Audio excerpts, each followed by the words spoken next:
Give me a hell yeah.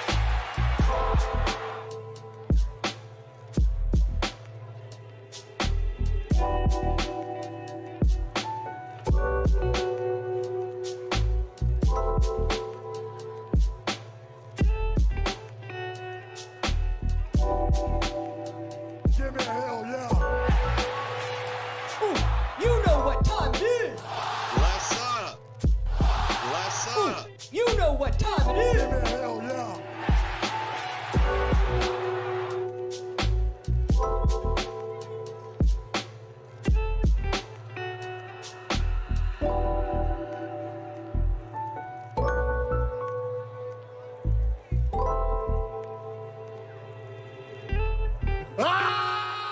Turn the fucking Jets on!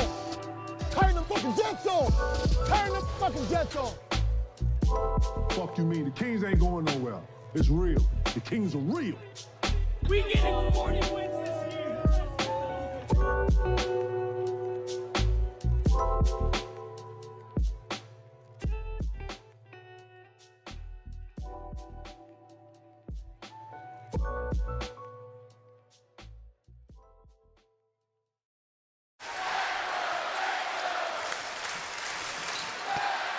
Fuck you mean? The Kings ain't going nowhere.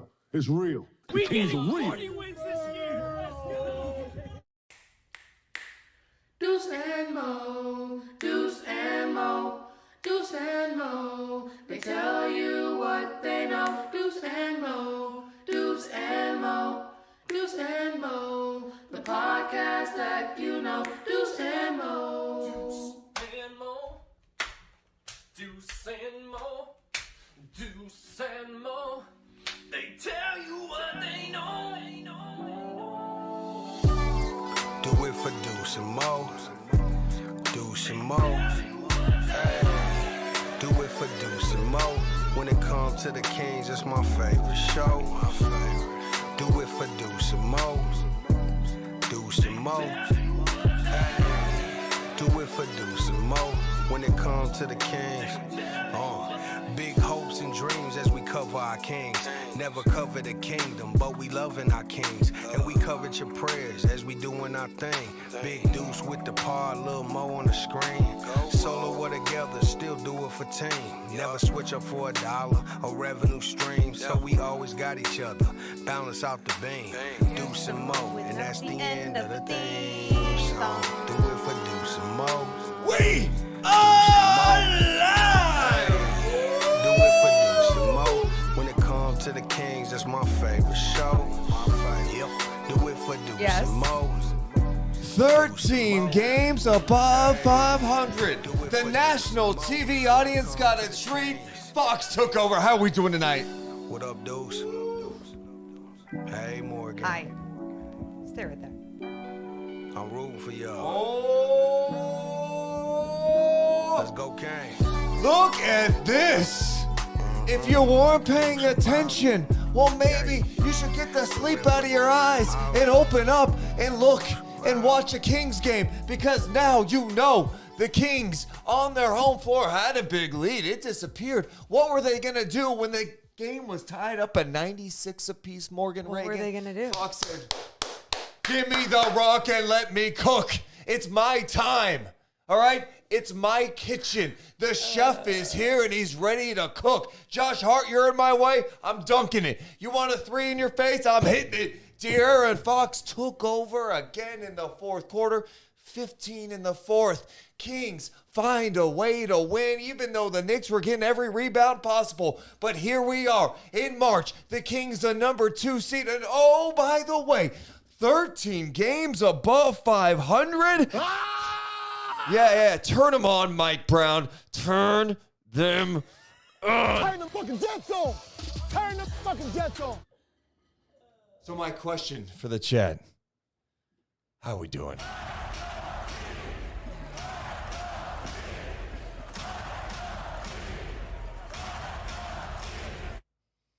How you doing? How are you doing? Great. You got the jacket on. Great. You got the purple lights going. Oh, man. You got the beam lit. Give me a couple of scoops of beam cream, and I would be Yeah! at a different level right now. On board. On board. Arm the laser. Army the laser! Begin laser ignition! Fire the laser! Take it in! The fog is here! For good reason! Give it to me! What a psycho. What a psycho. What are we going to do if the Kings win a playoff game? If they win a playoff game? When? When they win a Okay, playoff I'm game, Morgan Reagan. So sorry. Kidding me? Shit, Ola, come on. You gotta open the window. Like, I'm going to the window! not funny. Very old reference. There we go. Oh, boy. Okay. Oh my God. You guys, I love winning on national television. No, I love this team, Morgan. Oh, I love okay. this I guess I'll team. go that direction And instead. you know what? I don't want to hear about, the Kings aren't getting respect now. Kings are getting respect now. Absolutely. Sports Illustrated article. They're not getting made fun of on national TV. Shaq was giving them love. Charles, Ernie, even Jamal Crawford, who called Trey Lyles Kevin Lyles tonight. It didn't matter. He was giving them love. Brian Anderson, Stan Van Gundy. It was great. It was great. And you know what? It was even more awesome to get a win on the home floor. Let the national audience feel the vibes of Sacramento. Oh, I they love felt it. the vibe. I love it. They felt the vibe. And, I mean, yeah, just facing some adversity there and still figuring out a way to keep that lead, Yes. to get the W. Holy shit, I'm ready to talk about it. All right, go. let's not waste any more time. No. Before we get started, though, Yeah? do us a favor. If you're pumped up, if you're ready to go, hit the thumbs up button. If you click the thumbs up button in the YouTube feed, it just helps the channel grow. It goes a long, long way. Also, make sure you're subscribed. We surpassed 10,000 subs on our way to 11. Let's do it. Shout out to MGZCA, who became a member on YouTube. Give me a hell yeah. Oh, I love it. Crystal says, start getting some rebounds. Who needs rebounds? You need, Who you know, needs you rebounds? you need to. Who needs rebounds? We're not putting bodies on anybody out here. And he's said that before. And we talked about that all day. Let's go. All right, Deuce and Mo coming down. 3, 2, 1. Deuce and Mo. Deuce and Mo. Deuce and Mo. They tell you what they know. Deuce and Mo. Deuce and Mo. Deuce and Mo. The podcast that you know. Welcome in to the Deuce and Mo podcast, recording this on a Thursday night. And what a night it... I'm starting over. That was a really bad. Did you see how I was like, what a... Don't you agree? How about you? Like when Kings, they hit like a little bump in the road. They You hit call adversity. timeout and you talk about it. Yeah, So I just no, wanted... and they talk about, but like they get through it. They get through it because like it's live, you know. Yeah, but I just wanted the intro to be smooth. Okay. You know, Oh, I you take know pride what? in that. I take You pride in do. that. I'll okay? give you that. And it was- And by the way, glad you fixed your orange ass hair. Morgan got her hair toner done yesterday, and it looked all Backhanded orange. compliment. I was crying, so my hair's orange like the Knicks logo. And you got it fixed today. Thank God, because I did not want to look at it today. I know I was being nice and acting like, oh, it's not that you bad. acted like nothing was wrong. It was awful, and I'm glad you fixed it. What Just the to be- shit? This is a backhanded compliment. No, I'm No, glad it you- is. Like, there's no other way. Start the damn show. God damn Coming it. down in 3, 2, 1. Hit my music. Deuce and Mo. Deuce and Mo. Deuce and Mo. They tell you what they know. Deuce and Mo. Deuce and Mo. Deuce and Mo. The podcast that you know. Hey, welcome into the Deuce and Mo podcast. Recording this on a Thursday night, and what a night it was at Golden One Center on a national stage. How were the Kings going to perform? It was a bit of a roller coaster ride, but at the end, when the game was tied at 96 apiece, De'Aaron Fox says, "It is my time.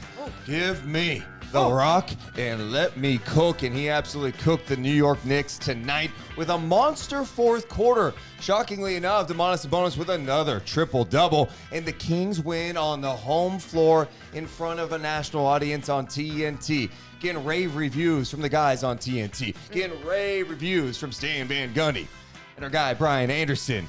And the Kings beat the Knicks 122-117. And wow, the Kings still in the number 2 spot. And they are 13 games above 500.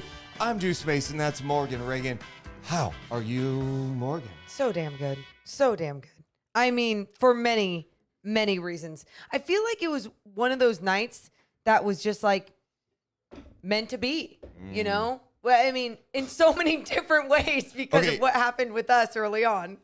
Let's hit on that real fast. Okay. So we were scheduled to be in Stockton tonight for a Stockton Kings game against the Westchester Knicks. And, of course, I'm super excited to call any game, but I was, a little FOMO. We're like, we're missing out on Kings-Knicks. It's a big game. And then we're going to have to come back to Sacramento, catch up on the game, and do a late-night chat. We get to Stockton Arena today. We're getting ready for the game. Pouring rain. Morgan's like, this is crazy. The rain is insane. But she hits me up. It's like, hey, there is a leak right now from the roof onto the court. I'm like, really? So they had like a big Gatorade cooler out there catching the water droplets from the top of Stockton Arena. They finally went right around 7, said, we got to wave it off. Postpone the game. So what did we do? Drove back in hellacious weather back to Sacramento, caught up on the game, watched the end of the game, and man, you're right. It was meant to be. It was meant to be. We saw a Kings win. And it was, what a fun Kings win. And being on TNT, how fun is it even seeing Mike Brown in a late game timeout, you know, Stephanie Reddy giving him the sideline interview, and obviously seeing the halftime show. It just was so great to see. I'm so glad that these guys performed on such a high level. And that De'Aaron Fox, again, as always, figures it out in the fourth quarter, Mr. Clutch. Well, let's talk about this game. I thought the first half was so fun, and they really started early. Domantas Sabonis was getting it going, and I loved what he was doing. You know, I know in today's game, it's like, you don't really post up anymore. You know what? The Kings do stuff that other teams don't do nowadays. And they don't really ignore other parts of the court, right? They'll post up Sabonis, and he'll play a little bully ball, finish it with his left.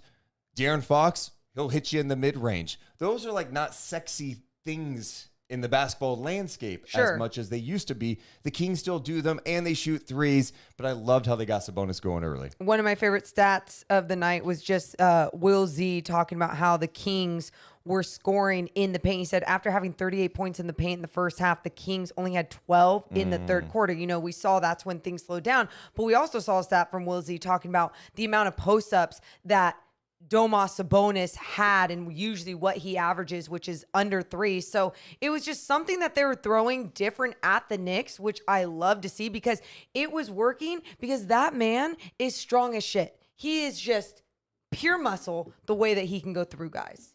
And he had some big plays late. He had that big free throw line jumper. He had that chase down block late in the game. Yeah, I thought he was outstanding tonight. And his strength was on full display. In fact, after the game, that's what they were talking about a lot on TNT. Of course, Shaq loved what Domantas Sabonis did. You talk about those close games. They've played a bunch of them, 13-10 now in games decided by 5 points or less. And they got something happening there in Sacramento, Shaq. Listen, again, like I said, you know, usually with a young team that they fold under pressure, but these guys believe they're definitely going to get out of that drought. You know, they got a good thing going. Congratulations to Vivek, the organization, the city. When they light the beam, the city's, you know, fired up about that. And Sabonis, true big man. I'm finally get to see a guy shoot high percentage shots and shoot jump hooks and not shoot jumpers and three-point shots all the time. So kudos to Domantas Sabonis. Yeah, I just thought the national TV broadcast to Brian Anderson and Stan Van Gundy on the call, they really put the Kings over a lot. Like, you could tell that they've been paying attention to what they've been doing. And it was cool. They, like, highlighted some of the Sabonis numbers, like the one that Stephanie Reddy had in her report tonight, talking about what he's accomplishing this season. Players to average 18-plus points, 12-plus rebounds, 7-plus assists all time in NBA history. Wilt Chamberlain did it twice. Oscar did it in the 61-62 season. Jokic did it in 21-22. And this year, with 14 games left, Sabonis is doing just that. So just one of 4 guys who have ever accomplished that. And so they put him over big time. they set the tone early. And you're right. I love the fact that at least in the first half, they're getting into the paint. Yep. They're making things happen. Yeah, I mean, they finished with 60 points in the paint, and then you look at Sabonis' stat line. A trip dub, once again, 24 points, 10 assists, 13 rebounds. It's just incredible what he's doing in there. And especially at the end of this game, the way that he was trying to tip out the basketball when he couldn't exactly grab it down low, and just the way that he was being super active, super aggressive. I thought they were doing a fantastic, much better job rotating over on guys. You know, there's a few at the end where you just don't want to foul, like RJ Barrett going straight line to the basket because you're not trying to give him an and one. And they could have put a little bit more perimeter pressure on, and maybe someone could come over, but I also understood the circumstance. Well, in the first half, they were really targeting Julius Randle, too. I mean, they were like, all right, let's go. Malik Monk got going in a big way. He had 17 points in the first half, and you could tell when he's getting confident, too. He, by the way, 17 points, 4 assists, 3 rebounds on 6 of 7 shooting. He hit all 4 of his 3-pointers in the first half. And when he had that one tough fadeaway near the baseline that you're like, how are you even launching it? And it went in, you're like, oh, this is Malik Monk's cooking right now. When he's feeling it, you let him go. And then when things start to get out of control or a little bit too chaotic, you reel him back in, right? Whether it's you bench him for a little bit, you make sure he understands still to play composed, the game plan, stay disciplined on the offensive end.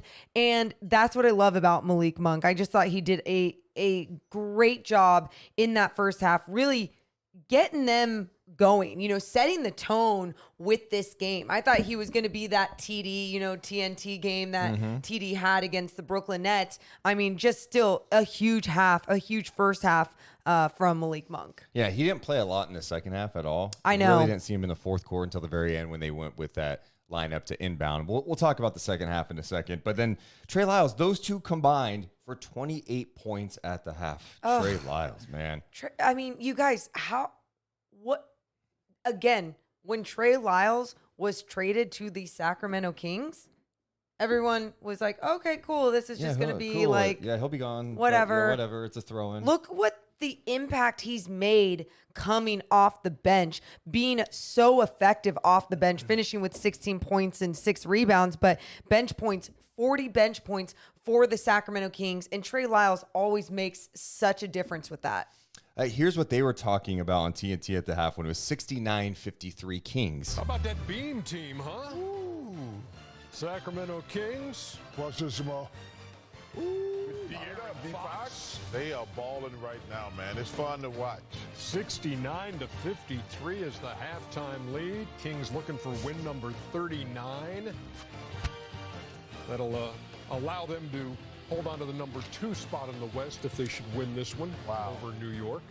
Shout out to C-Webb. That's the last time they had a great team. Yeah, they had like was Brian Anderson talking about the 8 straight years of going to the playoffs and then nothing, just crickets since 2006. Yes, that is all about the change. Well, when since Shaq on the team, He was holding them back? he was holding them back.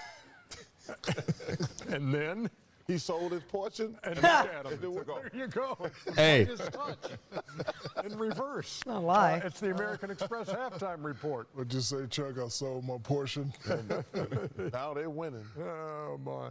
Yeah, that was great stuff. Oh, I love it. And they went on to talk about in the first half, Jamal Crawford ran to the big board. He was filling in for Kenny Smith, whose birthday was yesterday. How about the former King missing today? You don't miss it. You're a former King. You gotta be there today. I mean, he does so many games. Yeah. Like, I understand it. I wouldn't want to miss it. But then again, I haven't been doing that forever. Yeah. So, yeah, I love the way that Jamal Crawford obviously made it to the board before Chuck. Chuck was like down and ready to go. But Jamal Crawford going to the board, breaking down Malik Monk's game, and then Kevin Lyles' game as well. I just knew every time they're on TNT, and I get it, they haven't been on TNT. They messed up. Kenny messed up Terrence Davis's name last time. I forgot what he called it. Terrence Davis last time they were on TNT in that Nets game. But tonight you're like Kevin Miles, or what do you call him? Kevin Lyles. What? Like, I think you meant Trey. Kevin Lyles? Yeah. For a second, I was just going to go. I was like, yeah, let's just call him Kevin Lyles. You should embrace Love that. it. You should embrace it. Just call Kevin Lyles. Exactly. 39 wins for the Kings. They're now 39-26. The most wins since that 18-19 season when they won 39 games in a season. Oh, How insane is this? How insane is this? You guys, it's insane to think about where their win total is, but it's insane to think about how the NBA gave them another national game and they stepped up to the challenge. They said, okay, we're ready for this one. Not only did they do a good job of really, I'm not going to say dominating the game, but they had, it seemed like they had control over this game for the most part until that third quarter hit, right? And how many times have we seen awful third quarters from the Sacramento Kings from years past? I think they've done a better job, obviously, of making their halftime adjustments and figuring things out. But it was a bad third quarter by the Kings, but adversity hit and they found a way to fight through, be clutch, get back into their game, and get the W on national television. Yeah, it was the third quarter was really, really bad. I was disappointed just from the standpoint of like the Kings started settling for threes. And it was like, you have a lead right now. Like, don't play it like it's over. I felt like they were playing like there was a minute 30 to go in the game and they were up 17 or whatever it was. I mean, you have a 21-point lead in this game. Like, you need to close the door. All of a sudden, the Knicks go on a run. It just felt like the Kings could not get anything. Defensively, the rebounding. The rebounding tonight was atrocious. And it was something we had talked about all day long. All day, because the Knicks came into tonight's game as one of the best rebounding teams in the league. I think they were third in offensive rebounding, second in second chance points. And tonight, like, I mean, you look at the final numbers, it could have been a lot worse. The Knicks had 17 second chance points, but they, in the game, had 23 offensive rebounds. Yep. The offensive rebounding was 23-6. Josh Hart was a monster on the glass. Morgan, he had 15 rebounds overall, 8 of them offensive rebounds, career highs. Like, that's something that we talk about during a win. You can go, oh, it's nice, the Kings won. But when you turn on that film tomorrow, you are watching. How is Josh Hart doing this? And this is the issue. It's not how is Josh Hart doing this. It's he has effort. He has a good feel for the ball, and obviously this Knicks team shoots so many shots, misses so many shots, long rebounds, popping off, whatever, going into these spots that they know to already go to. I mean, not know, but they have a good feel for it.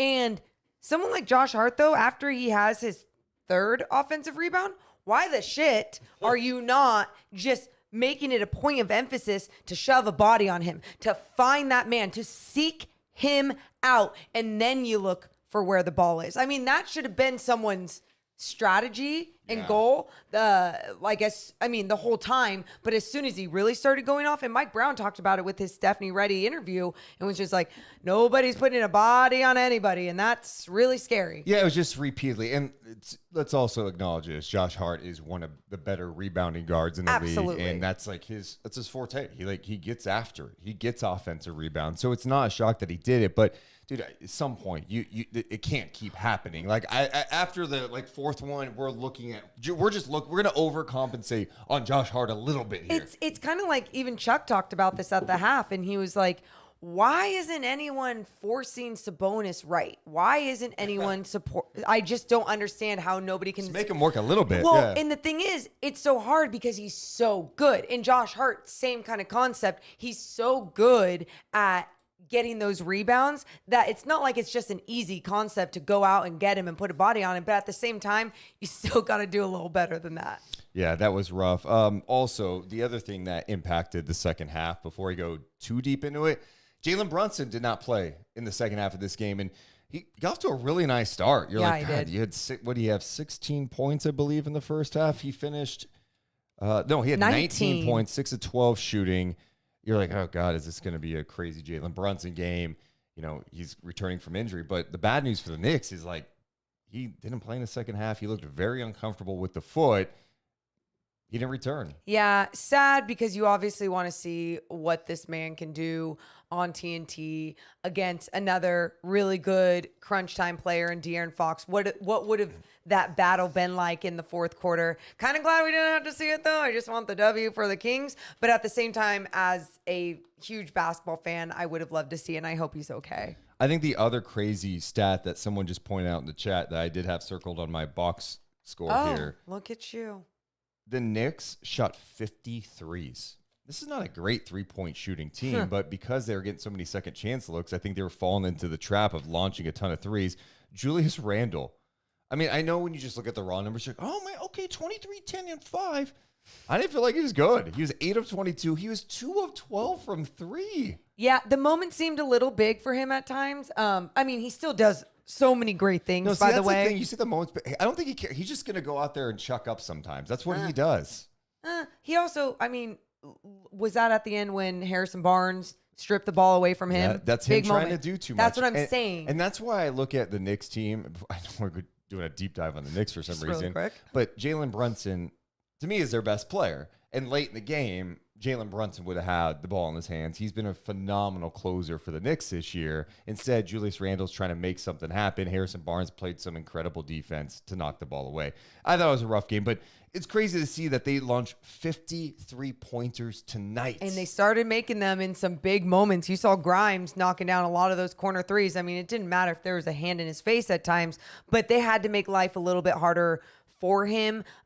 They started making that adjustment. I would say one of my least favorite things of the second half was not only the third quarter, the transition defense and the threes that were not being made by the Kings. They were settling. But then to start the fourth quarter, Mike Brown with that lineup that he that he started the fourth quarter with, I did not understand that. Yeah, and I get you have to understand what is happening in the game, right? The Knicks just closed the third quarter, especially against the lineup that was just in there, on a 26-12 push. It ends up being 91-84 Sacramento because Mitchell scores that bucket right at the end of the quarter. But they start that, I believe they start the fourth quarter, if I'm not mistaken, was that with Mitchell, Barnes, Keegan, Lyles, and Metsu? That sounds about right.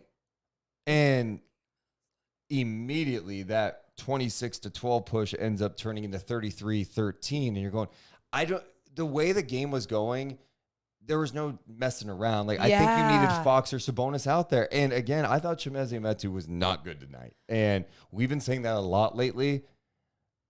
Give me Lyle small ball 5. I don't know how many times we have to say it. Lyle small ball 5 is where it should be at, especially against these Knicks bigs. For whatever reason, after Mitchell Robinson picked up his fourth foul, Thibodeau didn't want to go back to him, and he was playing Hartenstein a lot. All right, pull Hartenstein out. Let Lyles, he can put the ball on the floor. He can get by guys. Let him play the small ball 5, especially because Metsu, if he's not out there getting a rebound, if he's not out there, why do you have him out there if he is not helping you? Yeah, no, I'm with you. And I think there's so many other little things that Trey Lyles does such a fantastic job as when they put him in that position, in that role, that it sometimes feels like Mike Brown doesn't trust him or doesn't trust his size, when really it's not about his length and his wingspan. It's about his strength. It's about him staying vertical and being able to contest, him being able to push a body out because he is so strong. So yeah, that was frustrating at times to start the fourth quarter, but I'm glad that he called a timeout, made the quick adjustment. I appreciate the fact that we have 700 plus people watching us live right now. Thank you. The biggest thing you could do to help us grow is hit the thumbs up button. That should be at 500. Just hitting the thumbs up button, all it does is help our channel grow because it'll show up on more people's pages on their YouTube feeds, and then people can join this community, and that's badass. You should also hit the subscribe button as we are chasing 11,000 subs. Before we move forward, let's give some more love, including to some super chats. Tina donating $5. What'd she say? I want to start a chant for Sabonis. The announcer yells "Sa," and the crowd says "bonus." Bonus, Sa, bonus. I think we just have to keep it to Keegan, just to be completely the two syllables. It's Keegan Murray. Yeah, it matters. But I get you want to give him more love. That's cool. Yeah, Will be donated $10. Appreciate that. Gerardo donates $5. Crazy weather in Sacramento. An incredible win by the Kings. Can't ignore the Kings no more. Yeah, how do you feel about that, Kevin Garnett? Fuck you mean? The Kings ain't going nowhere. It's real. The Kings are real. I love that drop so much.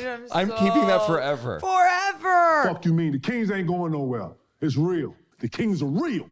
I love it. He's on board. Enrique donated $5. I am back. Need to ask a question. Give me your 7 to 10 minutes to get minutes when it matters. I don't know what that means, man. I should have read. I should have. Yep. My bad. Should have read my it bad. first. Turnover Yep, Deuce. yep. Ryan, thank you so much for becoming a member. Thank you, Andres, for subscribing.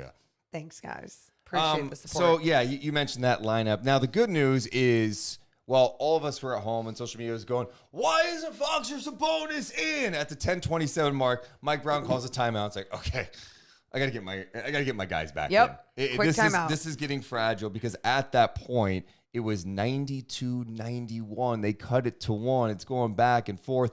The crazy sequence of the game was when the Knicks got 5 offensive rebounds. And then, remember, it went out of bounds. 1 second on the shot clock. Oh, this was awful. Was that the old elevator screen? RJ Yeah. Barrett wide open for 3. And I'm like, that was too easy. They were 1 second on the shot clock. Kings were behind, obviously defending the basket, and they were thinking that a guy was just going to slip for the easy 2, and instead they closed elevator screen, whatever you want to call it, and RJ Barrett went to the top of the key, wide open with 1 second left on the shot clock. Just terrible defense, terrible execution. That was frustrating because I'm like, oh God, we're getting to a point where there's so many possessions that are very deflating, especially all those offensive rebounds. So at that point, it's 96-96. It's fragile. So what's going to happen? De'Aaron Fox, who entered the fourth quarter with 8 points, says, let's go. I mean, Morgan, what he did in the fourth quarter was tremendous, including some big-time plays. Here's Fox driving. The hammer off the dribble. The left hand by De'Aaron Fox. You talk about a statement rip. He's got 9 in the quarter. And then he hit a 3. Then it's 101-96. But that move he had on Josh Hart to free up and have that dunk. He was talking to him after the game. Like they're just close. Yeah. And they were like, just kind of laughing back and forth. There's no way in hell he was not talking shit about that and just rubbing it in his face a little bit, being like, dude, I got you so bad. And they got him on another drive. At that time he finished. Well, someone had to come up and contest. So someone came over to help. I forget if it was Quickly or whoever. And he still finished on another body. He was so pumped up. He was screaming. That type of emotion from De'Aaron Fox is just not something that we saw on a consistent level for so many years. And now you're seeing it. You're just feeling it. You're feeling the joy that he plays with when he's making those moves, his little in and out dribble. Oh, and by the way, grabbing his hamstring toward the end of that fourth quarter. That makes me so nervous. Be nervous. No, it is. You should. Should we wait to talk about it, or do you want to talk about that now? Talk about it now. Yeah, I mean, I'm nervous about it. He missed a game because of hamstring soreness, and Brown told him to sit, and then late in the game, he is grabbing his hamstring. Now, they did acknowledge that in the broadcast. Late in the game, it didn't seem to impact him as much. It felt like I don't know if it was it adrenaline? What hamstring? Yeah, 100%. Stan Van It's your Gundy said when hamstring, you have though. the ball in your hand, you can just No. anything is healed or something. I don't buy that on a hamstring issue though, Morgan. I do if it's just to an extent, right? Like if he's not pulling it, if he's just straining it, you can figure it out. Let adrenaline go. It doesn't mean it's the right thing to do, but at the same time, you're on TNT. You got to get a win, baby. Well, he absolutely took over, and he really helped the Kings take control after the game was tied at 96 apiece. It was 103-96 with 6:37 to play. Thibodeau's like, we gotta talk this shit over. This guy Fox is doing what he's been doing all year, and that's taking over in the fourth. What the hell is going on? Next play, Sabonis fouls RJ Barrett. Clearly a foul. Oh, he got yeah. him. And 6:19 to go. That was Sabonis' fourth foul. I don't know what the thought process is. And this is something we're talking about with challenges in the league right now. Mike Brown relies on his bench because they have the actual game His feed. coaching they could staff on rewind the and be bench. like, yeah, hey, it's worth challenging. Yeah. He got the challenge signal. And I don't know what they were looking at. And I get it. You have to make a split-second decision. You have to make a call. But here's the point. Why challenge it in general? Because one, it's not Fourth foul. Even if you felt like it was close, which it wasn't. Yeah. It was clearly a foul. You have to understand it's got to get overturned. So is it worth gambling a timeout and then you lose the challenge, you lose a timeout, and then you're down to one timeout? It was a bad challenge, and the coaches have to do a better job of that. You Absolutely. cannot mess. That was a critical mistake that could have come back to bite the Kings. I can sit here and say, man, it's so hard to make those decisions in that time of the game. We all know that, but that's why this coaching staff, these coaches in this league are so great because they're trained and working to not make those type of sudden mistakes. And I think when you look at Sabonis and the way that his hands or his arms were vertical, but his entire body, the momentum of his body was coming straight into RJ Barrett. Like it was such an obvious foul, and it wasn't like it was going to be a moment to be like, I got to stick up for my guy. I do appreciate the chat too, because people love Mike Brown. We have slobbered over Mike Brown for a long time. Okay, this doesn't mean it doesn't take anything away from how we feel about it. I'm just saying, like, I don't like using the challenge. I'm a big believer of the challenges. Like, keep them at the end of games. That's when it matters. Or when your star player clearly picks up a foul, it puts him in severe foul trouble. Todd in the chat says it's about supporting your all-star center. No, not at that moment. It's about winning the game, okay? And winning the game, it wasn't an obvious like, oh my God, how did you call that on him? It was his fourth foul, okay? That's not critical with 6 minutes to go. You're still up in the game. I want to keep my timeout. I don't care about that fourth foul. We're getting to a time of the year where every type of strategy really matters. And because our expectations are so much higher of this team than what they were in the beginning of this season, what I love, Deuce, the Kings just won on TNT, and we are definitely being critical about so many things. This is one thing. Well, no. I think that, like, even just the way that the Knicks were playing at certain points, that we were breaking down, and we were laughing about breaking down what the Knicks were doing so well. And there's been so many games where we've come in, we've broken down what the Kings have done so well. But now, after every single win, but now that we're at this point of the season where I feel like our expectations are so much higher of this team, those little things are going to matter not only in these big games, but because this King squad is a playoff team. And in the playoffs, I know it's so fun to say. And in the playoffs, those mistakes are way bigger than anything else. And so this is the time to really practice and get those things right.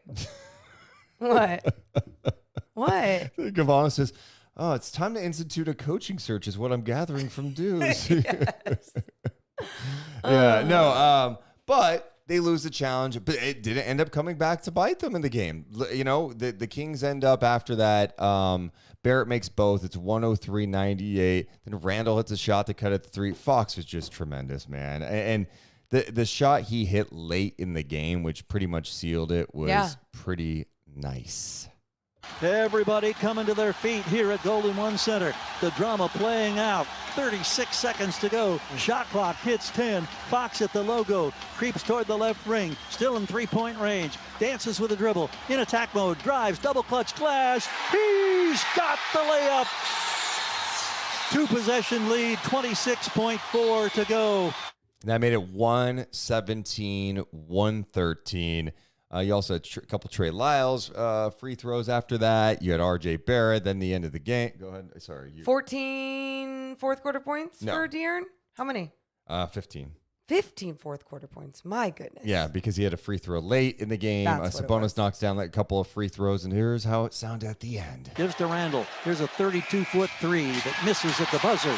The Kings will light the beam. They've broken a 4-game losing streak at the hands of the New York Knicks. They atone for an embarrassing performance at Madison Square Garden on December 11th when the Knicks prevailed 112-99. The Kings improved their record to 39-26. They match Memphis. Memphis with a win tonight in the first half of the doubleheader on TNT against the Warriors had taken a half-game lead. But the Kings go back to the number 2 spot. God. The G-Man. I love hearing that. I love the atmosphere tonight. The crowd was amazing, and to do that on the national stage was the best. And they didn't start the Light the Beam chant too early. Some people mentioned that they kind of did. I didn't think so. Yeah. No. I thought it was trust me, I'm like the Light the Beam police, and you cannot start it early when I'm around. I believe in so many jinxes. I thought it was well timed out by the crowd. Good job. I think some of my favorite things about this game, you had to grind it out a little bit. And facing that adversity, I want them to obviously learn from this. Like, learn from the fact that, like, Josh Hart dominated on the offensive glass. That the Knicks as a team dominated on the offensive glass with all those offensive rebounds, 23 of them. Mm-hmm. Even with them not, like, knocking down, they only hit 10 threes tonight. 10 threes. Yeah. It's not like, oh, Sacramento had 17, 23s. They got hot and they won the game. They had to find ways to get stops late. They got stops late. We mentioned the Sabonis chase down block, the HB steal from Julius Randle late. They got defensive stops, and then their best guy, De'Aaron Fox, took over this game. It's crazy how many times we've said this year, where Fox is like, oh, he's got 8 to 10 points. Kind of a quiet night. I'll push Can he through. get going? And then all of a sudden you go, oh, how did he end up with 25 to 30 points? And tonight, De'Aaron Fox finishes with 23 points, 7 assists. He did on 9 of 16 shooting. He took 7 free throws. He should have had more. He definitely deserved to have more, but I thought he had a really, really strong game. How great is it that his teammates were having the strong game to start this game while he wasn't? And then he was like, all right, guys, get on my back. I'll finish this off. But I think even someone like Kevin Huerter, who only had 2 of those 10 threes made, was doing just a great job moving without the basketball, hitting some shots in the mid-range. Like, really finding a flow in different ways for this game. I just appreciated the impact that other guys were making on the offensive end when De'Aaron didn't until late. And this is why this is a good team. Like, we can spend all day being like, well, are they better than this team? Are they better than this team? Look at the West. Look at the West. Oh. I can go up and down the West and pick out all the flaws. If you want to say Denver's better, I'm fine with that. Phoenix. But now Kevin Durant's going to be gone for a few weeks, right? The Clippers, I don't know. Like, they haven't totally figured it out. What do you call them? The paper champions? The paper champs. They're on paper champs. I think they're the 3-time paper champs. You just or love did the Nets win a paper championship too? Oh. No, they're going to win the chase on paper. They look pretty good. I don't care about on paper. I'm seeing it with my eyes. And Sacramento may have flaws, but the reality is that this team is a very good offensive team. And they're not just winning by shooting a ton of threes and knocking down a ton of threes. Tonight, they didn't do that. They had to find a way to grind it out. They set the tone with points in the paint in the first half. Second half, okay, gets a little close. What's going to happen late? Their best guy was like, let me get to my spots. De'Aaron Fox, I don't know if it's Malik Monk. I don't know if it's Mike Brown. I don't know if it's just being around all these guys. But seeing him dunk again after not dunking for a couple of years. That type of stuff energizes everybody. He was fired up after that. The crowd's engaged. Everyone's into it. His teammates. Those are momentum shifting plays. And my last point I want to make about this, just looking at the West, is it's time to acknowledge what we're seeing. Like, this team is 13 games above 500. All these teams in the West are flawed. So I don't want to hear about anyone else. People talking about, the Warriors. Warriors lost a huge game on the road tonight against a shorthanded Grizzlies team. They are 7 and 26 on the road. Yeah, Get it together, and maybe I'll consider you like, oh, God, you're a real threat. This team that we're witnessing is not a joke. And they've shown late in games they could defend. They show they could close games in tight games. You got to believe in them. It's not a joke. It's not a joke. And you look at their assist numbers once again. I mean, you talk about a team sharing. They had 28 assists on the night, and we know how many 30 plus. They're too shy of that 30, right? And when they have those 30 plus assist nights, what their record is just amazing. And I think when you look at the Kings as a complete squad team, I'm not acting like a complete fundamental team. You look at the defensive end, they can get by. They can put forth the effort. They can get things done. It's not going to be pretty enough when we get to the postseason, but it doesn't mean that there's defenses out there in the Western Conference that are just, so much better. When you look at the Mavericks, like, what the shit is that, right? I mean, they have their flaws defensively. So I think you can make those arguments with so many different teams. And now, especially because health is going to be factoring in for so many teams. Health is a factor, and the Kings have been really healthy, even though they're battling through it. Fox clearly is with the wrist, maybe the hamstring's a bonus with the hand. We know this. I think the other thing, too, is like the Clippers have had flaws defensively, but when you looked at, I was talking about this today on our daily show, their first half defensive rating headed into tonight was 28th in defensive rating. Second half, 15th. Yes. Fourth quarter, 10th in defensive rating. If it was reversed, I'd be like, that's not great. You can't close the right way. But they're finding ways to get stops in the fourth quarter of games. They adjust in fourth quarters. I understand they're not the perfect defensive team, but even Zach Lowe brought this up the other night. You know what? They've been pretty good as a defensive rebounding team. Tonight wasn't a great rebounding night for this group. against one of the better teams. They're pretty good in transition.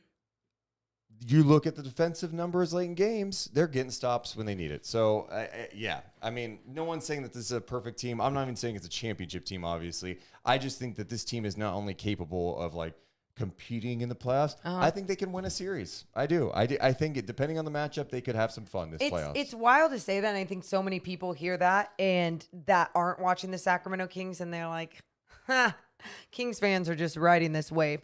When you're covering the league and watching so many NBA games, and especially when you're watching so many Western Conference teams, and you see what the Kings can accomplish with their team basketball, with the identity that they have built, with the leaders that have taken the leap in their game, you start believe it's the eye test. It's not just like, oh, it's a cute story. It's actually happening right in front of our eyes, and now on a national level tonight. Again on a national level.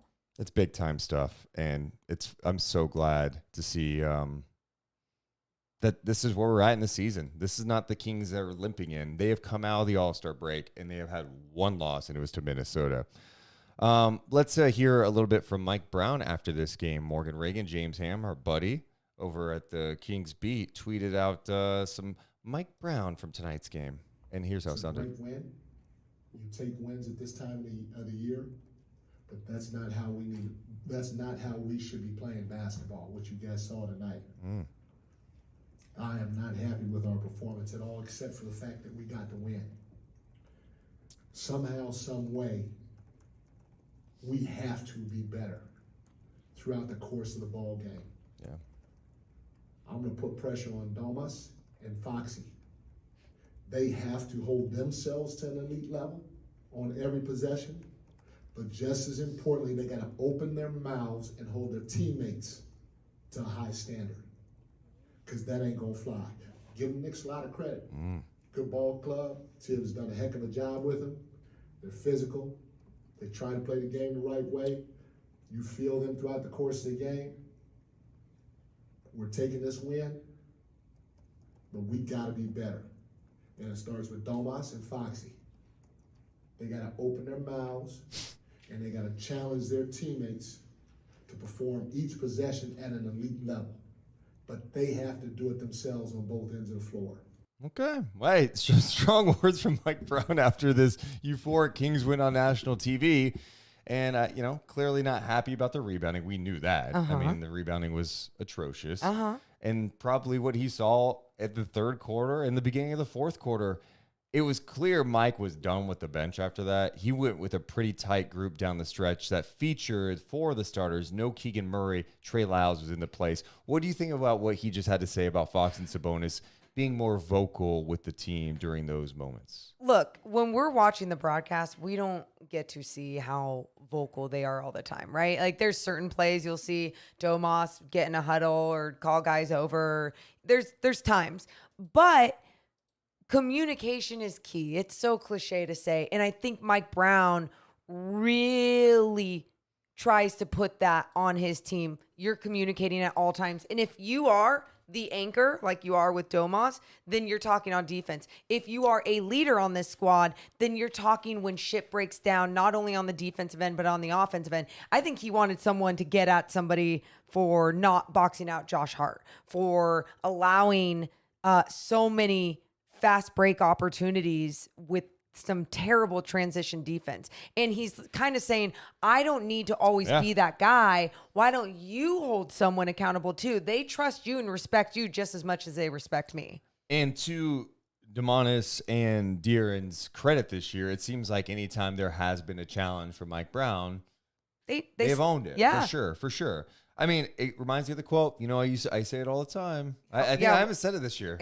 Well, you haven't said it in a while. What is it? Don't accept in victory what you would not accept in defeat. You've definitely said it this year, but not for a while. I don't think I've said it this year. Not for a while. I said it like 8 times an episode last year. Yeah, yes. But no, it's so true. Because you don't ignore these things. And that's what I'm talking about. I would much rather learn from these issues in a win than you lose at home. And obviously, you don't ignore this type of stuff. I view it a little differently than Mike, where I go, you didn't play great tonight. at times, right? You had a really strong first half. You look at the first half, Box Morgan, they shot 62%. They had 69 points. They were up 16. They were moving the ball, 18 assists. Second half, the ball wasn't moving. They were settling a little more. For a lot more One threes. shot and out, just threes. And it's like, that's where, for Mike, he's going, I don't need to be calling the timeout and telling, like, this is, you guys on the court have to go. Let's get the shit together. Yeah. And challenge those guys. And I get that. And I'm fine with that. You know, when you're a coach, you have to find different ways to motivate, and that's what he's doing. And but that's the thing. They respect him enough where he can drop that shit and they're going to be like, cool with it, right? Like, they're not going to be like, how dare he says such a thing. They're going to be like, yeah, I mean, he's not wrong. There's certain things we could have done better. Just hoping now that De'Aaron Fox is healthy and okay, so he can stand up to that challenge. Let's give some more love to the people watching us live right now. We got a ton of new subscribers. Appreciate Andrew and Eli and Stephanie. How about Gabano donating $5? Foxy is an armor-plated mofo. Name that movie. LOL, love the show. I don't know, man. I'm sorry. I don't know what movie that is. Like it. West Side Kings fan donated $5. How about Sabonis and those Frankie D's? That's great knowledge. Good job. I'm making a push. Morgan doesn't like it. I was supporting it. We call it like assist dimes, right? Yeah. Well, dropping dimes. Who's on the dime? Franklin D. Roosevelt. Good memory. So I'm saying we call him Frankie D's. The shit was. We call him Frankie. The Kings had 28 Frankie D's. He's trying to make Frankie D's happen, and it's not awful, and it's kind of funny. So, like, I accept. Man, the Frankie D's tonight in the second half. Yeah, but we're not going to say it all the time, though. Like, okay. you're going to drop it here and there. Okay. Thank you to Skirt, who donated 5 subs and 5 memberships, and we had some other people donate memberships too. Did I shout them out already, Morgan? You shout out a few. I'm trying to see if it's popping up. No, you're good. Okay. Appreciate everyone for supporting. Oh, that's what it was. It was Sandalia donating 50, and SLP George for gifting 50 subs to our community. You guys are the best. I see we have close to 900 people here. Whoa. Hit the thumbs up button. All it does is help us grow. It just helps the channel get more exposure. Also, make sure you're subscribed so we get 11,000 subs soon. And all summer long, guys, we'll have so much Kings NBA content. It's going to be a lot of fun. Cam in the chat says Josh Hart would be so damn fun on the Kings. I know. Yeah. I know. Yeah. He works with the Knicks. It works really well. Oh, I was glad Emmanuel quickly didn't go off. He didn't hit his first shot until late in the game. He finished 1 for 11 tonight. Yeah, just not his best game. And I mean, if you think about it, if Jalen Brunson was out there, that's why when we were on our daily show earlier and we were talking to Brendan Nunez about Jalen Brunson and why we want him to play tonight, it would have been more of a test for what's to come as they, have to fight adversity and then their best player on the team in that second half. And they didn't have to face that. But that comes with the territory. That happens with the NBA, guys' health. It all kicks in. A couple other notes from the Kings tonight. We mentioned 24 points, 13 rebounds, 10 assists for Sabonis. He was awesome. Fox closed well. Malik Monk finished with 19 points and 5 assists. Did not play a lot in that second half. Trey Lyles finished with 16 points, 6 rebounds, including a big and one late. Oh, just steady, man. Just steady. Keegan Murray, I thought he had some nice moments. He ended up only playing just under 26 minutes. I would have liked to just see him more at the end, but it's like, Brown he's very much like, I'm rolling with the hot guy. If Lyles is giving me something, he's giving me the size, I need rebounding, I'm going to trust him. And I don't think it's that he doesn't trust Keegan. I think he's like, I'm just trying to win games. And we still saw some nice things from Keegan tonight. Yeah, Keegan started the game really well. He was doing all the little things. Getting he had rebounds. a nice block. He was getting rebounds. Nice take to the basket on RJ Barrett. No, it was great to see. And then, Mike Brown just found a different flow that he wanted to go with at some point. And I'm not even mad about it because, one, you got the win, but it looked good out there once he had the right rotations in there and everything. So yeah, it's fine. It's going to happen sometimes. He's a rookie. He had 11 points, 4 of 8 shooting, 2 of 5 from downtown. I do like the fact that with Keegan right now, you're seeing more and more of him putting the ball on the floor. Like, teams know he can shoot the three now. And it doesn't mean he can't still get good looks, especially those dribble handoffs. They find him in the corner. He somehow gets corner looks because of how much attention Sabonis and Fox can draw. Yeah. Which is crazy and just shows you the potential of this offense to be even more dynamic down the road if Keegan could drop, 25 a night or something. But the fact that, when they do come out on him, he's not afraid to put the ball on the floor. He's doing it more often. Yeah, I think he's grown just so much more confident in being able to create and understanding that it just makes the team better. It's not being selfish. I think that's something that someone like Keegan Murray would seem like he worries about when it's like, no, you got this. Like, you have the freedom to take the ball to the rack, to shoot the ball. Like, you have a nice game. You are smooth. Please contribute because it only makes us all better. And I just love, he had one where he was, I believe in the corner, fakes like he's going to pop out from the wing and then backdoor cut. Sabonis found him. It was beautiful dime. Love the movement. Beautiful Frankie D for Sabonis. You know Beautiful what I mean? Frankie D. Beautiful. Before we continue, I do want to hear from De'Aaron Fox, Malik Monk. They do these combined press conferences a lot now with these two. It's cute. Is it cute? Yeah. Okay, let's hear from Malik Monk, De'Aaron Fox after this Kings win. You've been beat up the last couple of games. You even got a eye issue tonight. Just what did it take to sort of come up big there in the fourth quarter and finish this one off? I mean, I think there's always a chance that I could, go on a run. So that is what it is. You just keep with it. But for us, I wouldn't say that's why we won the game. I think we were able to get key stops. We were able to execute down the stretch, and I think that's what ultimately won us this game. And we also had a big lead that we gave away, but we were able to maintain the lead throughout the entire. I don't think we ever lost it in the second half. So it was good that we were able to answer their run. You guys gave up obviously a lot of offensive rebounds to them. To be able to overcome some of that, even when you guys aren't maybe executing as well as you'd like, how big is that to do, especially down the stretch there?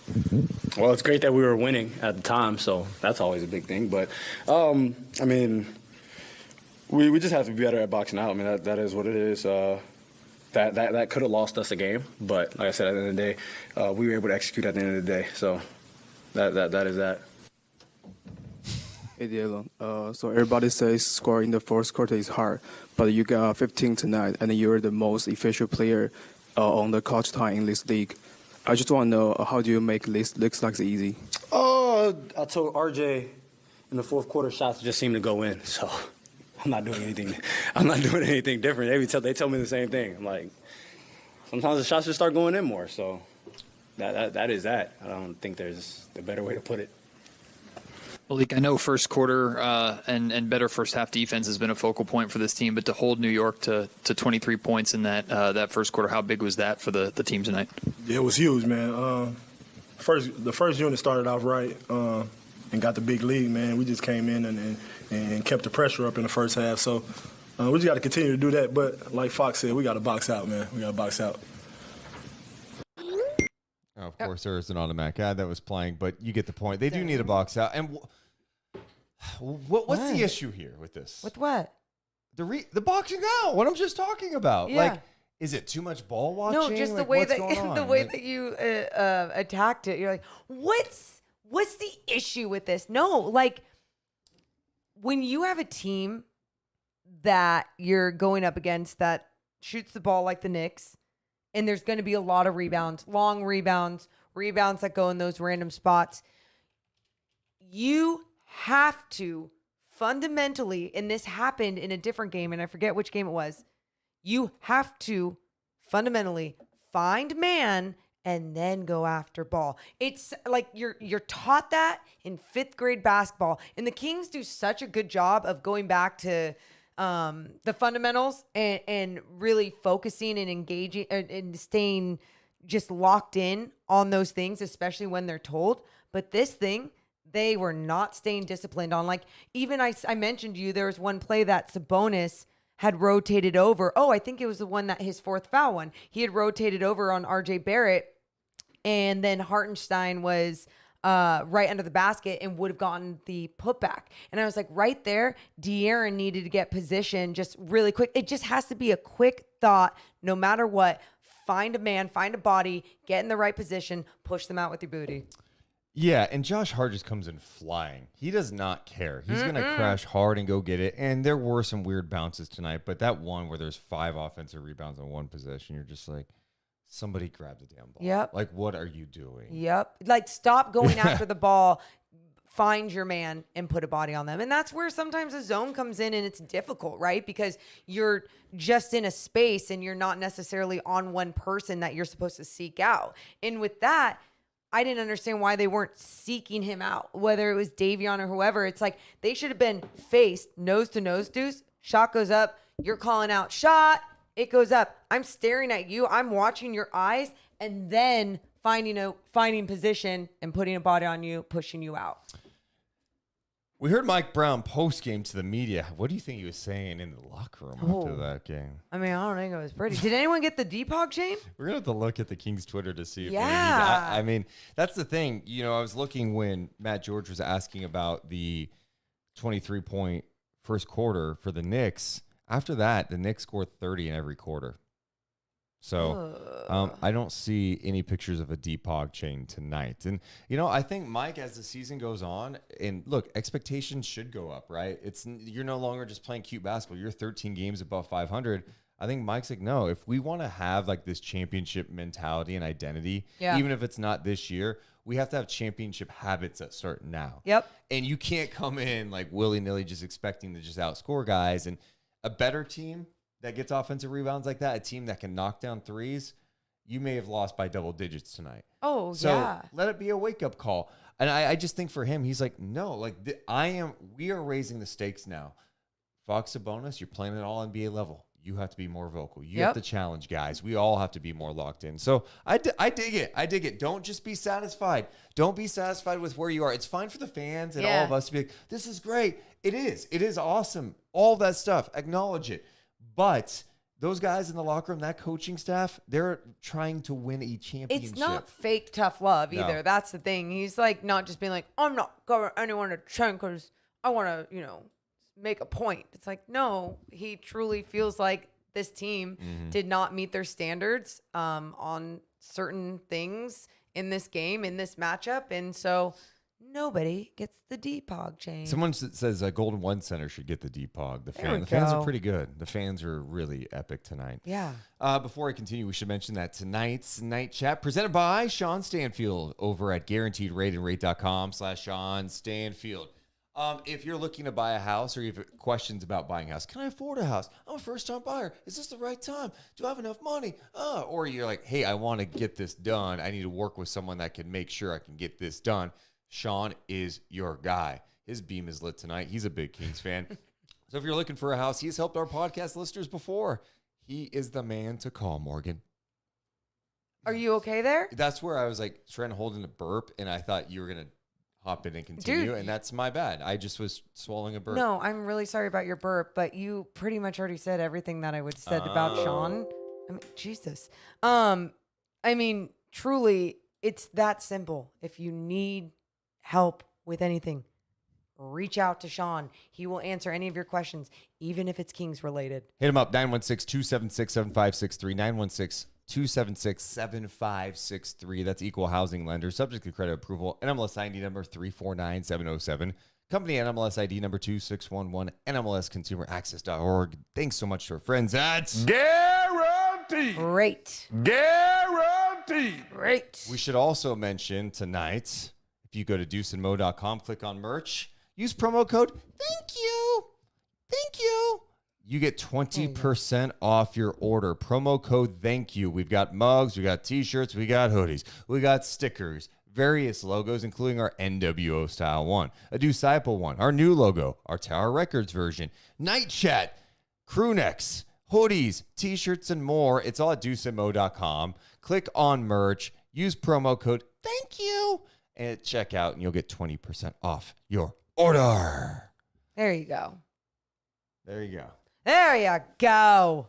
39 wins for the Kings. 39 wins with a chance next game For what, Morgan? We getting 40 wins this year. Let's go. Remember that clip? Oh, I'll Do never you remember? We getting 40 wins this year. Let's go. Never, ever, ever will I forget. And I love it. They mocked those Kings fans Yeah. leaving the California Classic. And here we are on March 9th. There we go. The Kings are 1 win away from 40.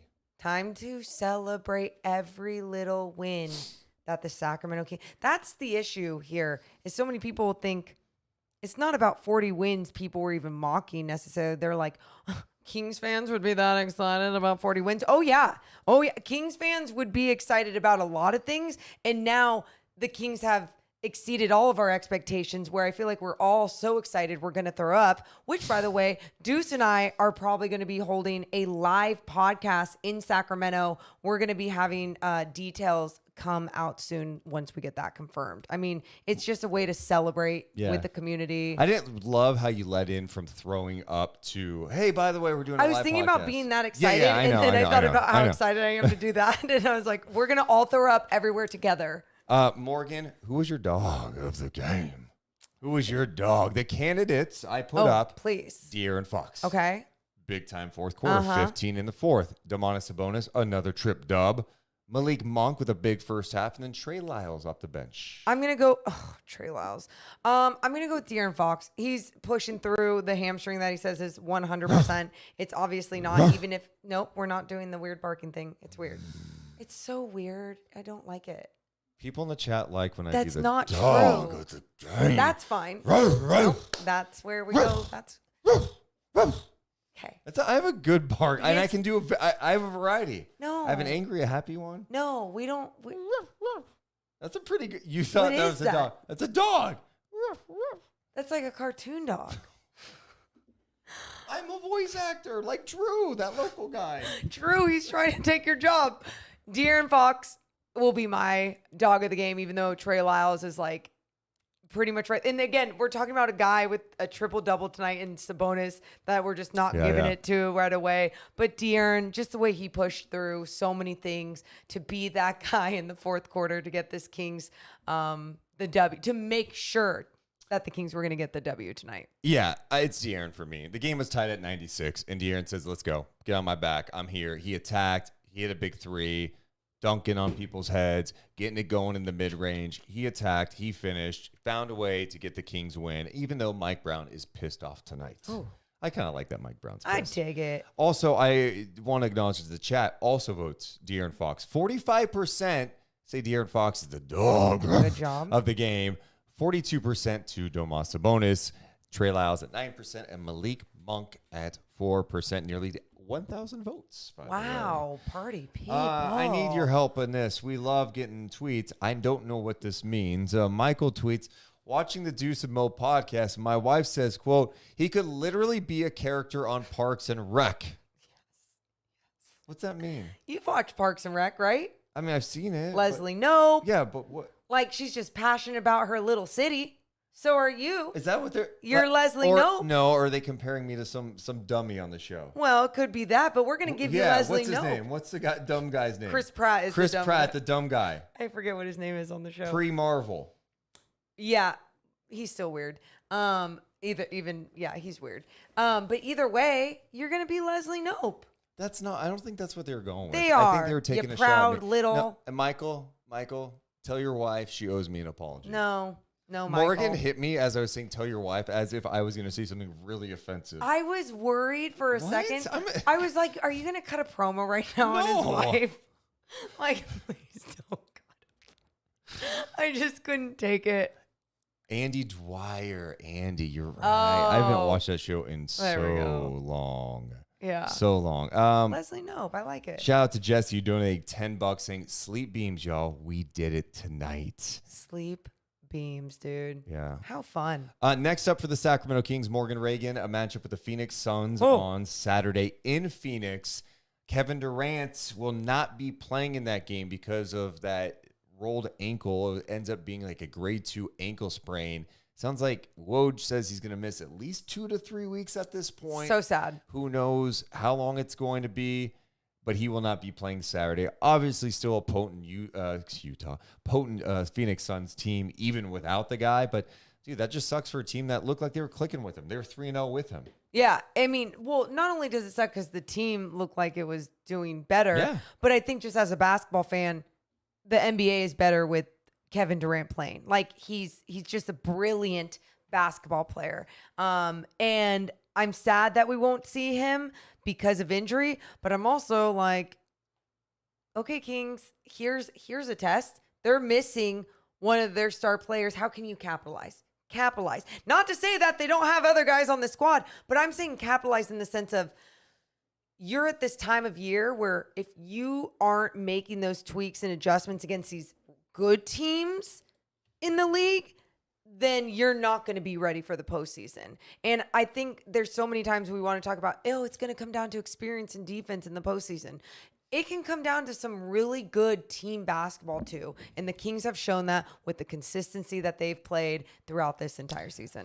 Yeah, it's big. It's going to be an important game for the Kings. Right now, they have a 2.5 game lead on the Phoenix Suns, who are number 4 at this point in time. So the Suns have won 4 in a row. They won that game, even though they did not have Durant the other night against OKC. They absolutely destroyed them. So that's going to be coming up on Saturday night. We'll be live following that game. Hell yeah. And Morgan's going to be on NBC Sports California pre, half, and post with Drapes. She's a Drapes guy. I'm a Drapes guy. You're filling in as analyst, I'm filling in as analyst. Let's go. And then you'll be hosting on Monday for Kings Bucks at Golden One Center. There we go.